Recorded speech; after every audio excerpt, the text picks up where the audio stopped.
Chers amis, Shabbat Shalom, nous allons étudier aujourd'hui la Sidra de Tetzavé. Cette Sidra se situe dans le livre de Shemot. Elle suit la Sidra de Teruma.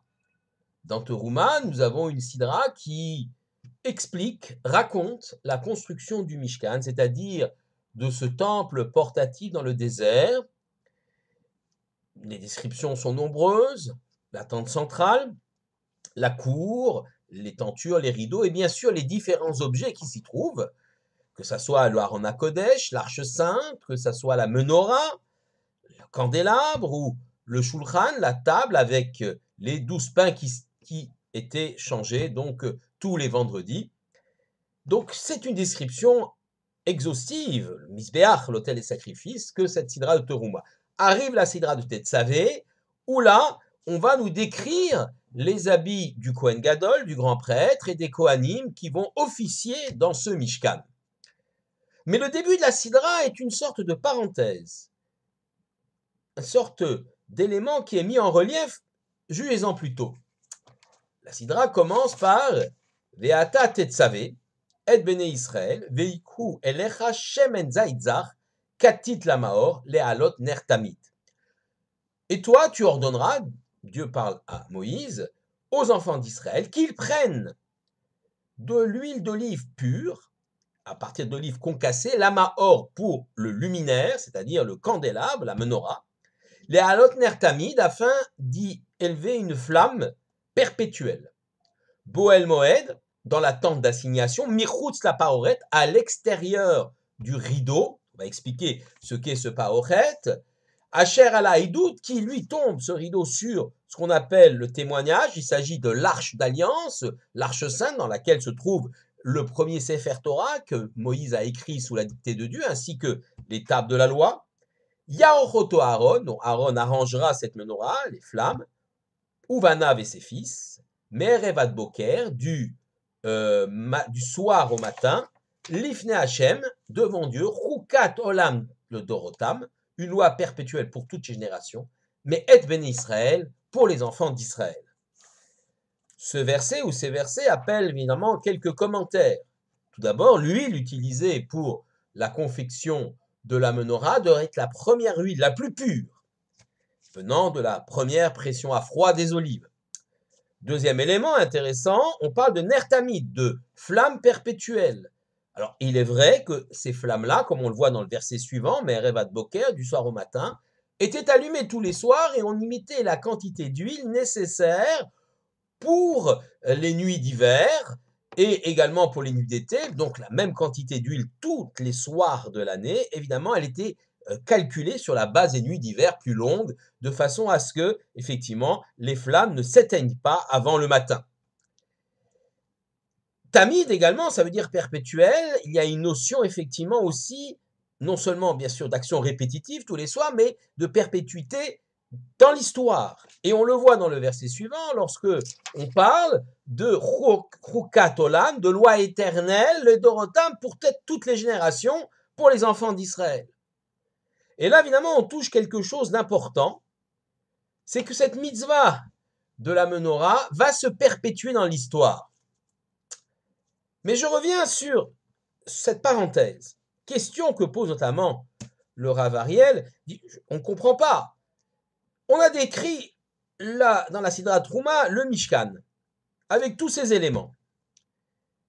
Et puis, dans Tetzavé, on va décrire les habits des Kohanim, du Kohen Gadol, et la mise en œuvre de ce Mishkan, le fonctionnement de ce Mishkan, notamment avec les korbanot, les sacrifices, ne va venir que beaucoup plus tard, dans la Sidra de Vaïkra.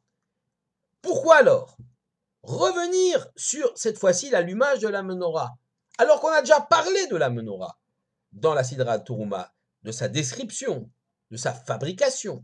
Mais le fonctionnement, l'allumage de la menorah aurait dû être placé au moment où on commence à expliquer le fonctionnement du Mishkan, c'est-à-dire dans la Sidra de Vaïkra, par exemple, où on parle des sacrifices, des korbanot, de l'utilisation de l'autel des sacrifices, le Misbéach. Pourquoi cet allumage de la menorah est placé ici, comme une parenthèse, ou plutôt comme mis en relief entre les parachiotes de Trouma et de Tetzavé, comme quelque chose qui ressort? Eh bien, effectivement, c'est qu'il y a une particularité dans cet allumage de la menorah. Cet allumage de la menorah, elle est extrêmement forte symboliquement. La flamme, les flammes, éclairent le peuple juif. On dit même que ce sont les flammes de l'enseignement, les flammes de la Torah qui nous éclairent et nous montrent le chemin. On peut comprendre aussi que la menorah a été dans l'histoire du peuple juif un symbole extrêmement fort. Le Rav Aryeh nous explique que si effectivement on a mis en relief ce passage sur l'allumage de la menorah entre les parachutes de Teruma et début de la paracha de Tetzavé, c'est pour vous montrer que le Mishkan ne peut fonctionner sans la menorah. Il n'a d'existence, il n'a de logique, il n'a de sens qu'avec l'allumage de la menorah. Comme si la menorah était la quintessence du Mishkan. Comment cela? On a toujours compris et expliqué que c'était l'Arche Sainte, l'Aron HaKodesh. Ce coffre en or et en bois et en or, 3 coffres qui s'emboîtent dans lesquels on a posé le rouleau de la Torah que Moshe a écrit et qui se trouve derrière le rideau, derrière le parochet, dans une pièce qui s'appelle Kodesh HaKodashim, le Saint des Saints. En quoi la menorah a-t-elle une importance aussi vitale que le Aron HaKodesh? Le Aron HaKodesh, il est certes dans un coffre. Il représente la loi que Dieu a dictée à Moïse. Il est derrière le rideau. C'est la référence. Ce sont les grandes lignes. Ce sont les grands principes du judaïsme. Inscrits dans la loi écrite Torah Shebirtav. Et puis, il est relégué derrière le rideau, derrière le parochet. Devant le parochet, dans un endroit beaucoup plus accessible, j'allais dire beaucoup plus proche du peuple, beaucoup plus proche du monde de la réalité, se trouve la menorah. La menorah, c'est le candélabre que l'on allume et la flamme effectivement de la connaissance de la Torah, de l'enseignement. C'est l'homme qui allume cette flamme. La menorah symbolise effectivement l'homme qui va intervenir, réfléchir, creuser dans le texte écrit de la Torah, y développer des idées, que ce soit des idées qui vont amener à un certain mode de vie, à une certaine éthique, ou une certaine morale, que ce soit une réflexion qui amène à la halacha, c'est-à-dire à la loi, avec toutes les ramifications possibles. Et d'ailleurs, nous avons un texte dans Zacharie qui parle de cette menorah, de cette vision de la menorah, et qui, pour Zacharie, non seulement la menorah a 7 branches, mais qu'à partir de ces 7 branches, chaque branche se ramifie encore en 7. Comme si l'homme devait aller à partir des grands principes énoncés dans la Torah écrite, déposés dans le Aron HaKodesh derrière le rideau, à son tour devant le rideau, grâce à cette menorah qui symbolise l'étude et l'enseignement, développer pour aller jusque dans les moindres détails, pratim comme on dit, pour pouvoir répondre aux questions quotidiennes, les plus grandes comme les plus modestes, qui peuvent toucher la vie du Ham Israël, du peuple d'Israël. Et on comprend alors maintenant la force de la menorah. Et pourquoi elle est placée ici, en charnière entre Teruma et Tetzavé, entre la construction du Mishkan et les habits du Kohen Gadol, au milieu du récit, du descriptif du Mishkan. Car la menorah représente bien évidemment l'homme, le juif, les juifs, le peuple juif qui étudie, qui essaye de sortir du texte écrit, une foule d'enseignements. Regardez, il faudra donc allumer ce candélabre et dit Rashi, c'est intéressant, dans le début, dans son commentaire, je vais lire Rashi, il explique que l'allumage de la menorah, c'est les halot ner tamid, donc allumer une lumière perpétuelle, madlik achete esh al evet olam me'eleya. Il faudra allumer ce candélabre jusqu'à ce que la flamme monte d'elle-même. En d'autres termes, techniquement, le Kohen qui allume la menorah prendra la torche, la mèche, il va juxtaposer cela à la mèche du candélabre, aux mèches du candélabre, la flamme va se transmettre, et puis il va retirer sa torche de façon à ce que la flamme monte d'elle-même. Grand principe d'enseignement, lorsque l'on enseigne à ses enfants ou à ses élèves, il faut transmettre le savoir, mais permettre à l'élève de grandir de par lui-même comme cette flamme qui grandit de par elle-même.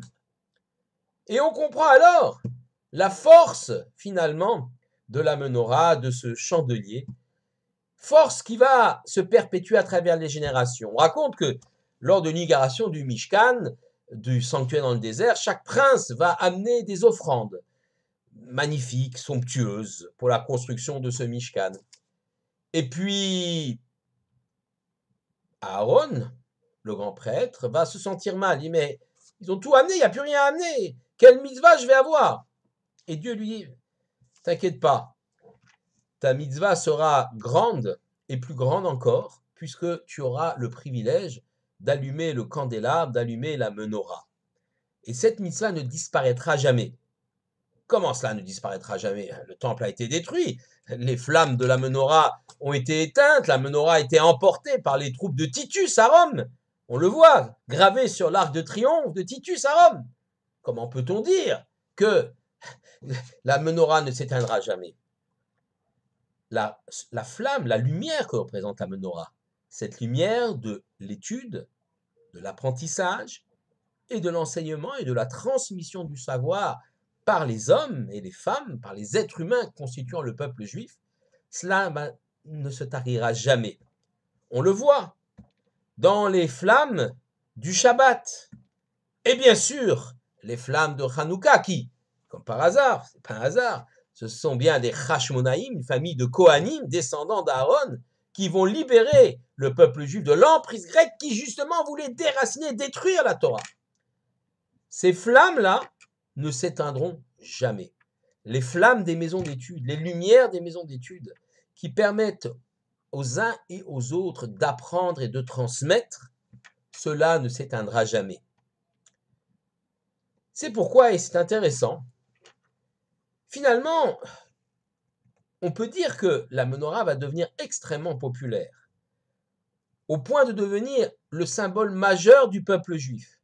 Et ce, bien avant le Magen David, la fameuse étoile, pas vraiment une étoile, de David. La menorah, on en trouve gravée sur toutes les mosaïques, partout, des synagogues anciennes. Elle a toujours été présente, nous a toujours accompagnés. La menorah est devenue même le symbole de l'État d'Israël, symbole, disons, repris à partir de celle qui est gravée justement sur l'arc de triomphe de Titus. Problématique, c'est que sur l'arc de triomphe de Titus, le pied, la base, le socle de la menorah n'est pas le socle original, celui que on a fabriqué à l'époque où on a fabriqué la menorah dans le temple de Jérusalem. Il semble être donc comme des marches. C'est ce qu'on appelle un ferculum. Ce sont les Romains qui ont construit une sorte de boîtier doré, qu'ils ont couvert d'or, et qui enserre les pieds de la menorah, tout simplement pour les poser sur deux barres et pouvoir les porter en triomphe à Rome. En passant, petite parenthèse, cette menorah, telle qu'elle est décrite, telle qu'elle est écrite, sculptée, sur l'arc de triomphe à Rome, semble être effectivement extrêmement proche de la réalité. Titus va porter en triomphe tout ce qu'il a conquis sur les Juifs et pris, volé au temple de Jérusalem, et il va faire une parade dans Rome, sur le forum, au même endroit, à l'endroit où se trouve son arc de triomphe, mais sous un arc de triomphe en bois. On est quelque temps après l'an 70. 10 ans après, Titus va mourir, 4 ans après avoir détruit le temple de Jérusalem, d'une attaque fulgurante, nous disent les textes. On parle d'un parasite qui se serait introduit dans son cerveau. Et son frère Domitien, le nouvel empereur, va bâtir cet arc de triomphe qui va glorifier les actes de Titus. Et il va faire sculpter cette sculpture, véritable photo de l'histoire, où on voit les soldats romains porter la menorah, la fameuse menorah. C'est extraordinaire, parce que de l'autre côté, il y a Titus qui est gravé, attelé avec son char, qui tient les rênes de ses chevaux, mais ce Titus-là n'a plus de visage, alors que la menorah est toujours présente. Même dans l'arc de triomphe de Titus, la perpétuité Ner Tamid, les flammes perpétuelles, sont gravées à jamais pour l'histoire. Alors, effectivement, ce que les Juifs vont extraire du texte, la façon dont ils vont comprendre, étudier, enseigner, symboliser par les flammes de la menorah, qui éclairent et nous montrent le chemin, eh bien, cette image-là va devenir extrêmement populaire, à tel point que les fêtes instituées par les hommes, par les rabbins, par les juifs, comme celle de Hanouka, bien sûr, mais aussi celle de Purim, chronologiquement d'abord celle de Purim, puis ensuite celle de Hanouka, vont devenir extrêmement populaires dans le peuple juif. Presque aussi populaires et parfois plus populaires que les fêtes même de la Torah, Pessah, Sukkot ou Shavuot. Purim, sauvetage du peuple juif, c'est un moment de joie extraordinaire. Hanouka, également, c'est le moment, le temps où le peuple juif spirituellement a été sauvé. Ces fêtes-là sont extrêmement populaires car elles marquent des moments forts, des temps forts de l'histoire du peuple juif, mais aussi peut-être parce que ce sont les juifs, les hommes, qui l'ont institué.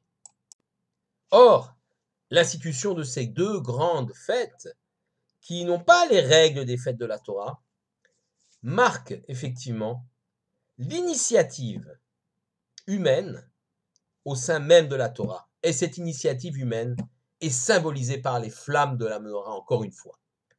Voilà pourquoi, finalement, cette menorah est mise en relief dans notre sidra et qu'elle va marquer l'histoire, et ce pour des générations et des générations. Comme on explique, la menorah est donc le symbole de l'initiative humaine, mais une initiative humaine qui tout de même prend comme référence la Torah écrite, elle-même déposée dans le Aron HaKodesh. Aron HaKodesh, l'Arche Sainte, a été cachée quelque part au corps de la montagne par le roi Ézéchias, Hiskiyahu HaMelech, qui a compris, senti qu'un jour le temple serait détruit et peut-être que l'Aron HaKodesh sera perdu. Donc il l'a caché au cœur de la montagne. La menorah fut prise par les Romains, nul ne sait où elle se trouve aujourd'hui et différentes théories ont été émises, notamment Stephen Zweig a expliqué qu'elle serait enterrée quelque part sur la route de Jérusalem. Je laisse les uns et les autres le soin d'aller la retrouver. Et même si nous n'avons plus ces objets à portée de main, le texte de la Torah nous les montre, nous les signale et nous montre combien il est important que l'homme, finalement, creuse, réfléchisse et extrait du texte de la Torah ce qu'on appelle des chidushim, des enseignements nouveaux, et ce, à chaque génération. Les flammes de la menorah, même si la menorah a disparu, nous accompagnent dans toute notre histoire et nous protègent. Shabbat Shalom à tous.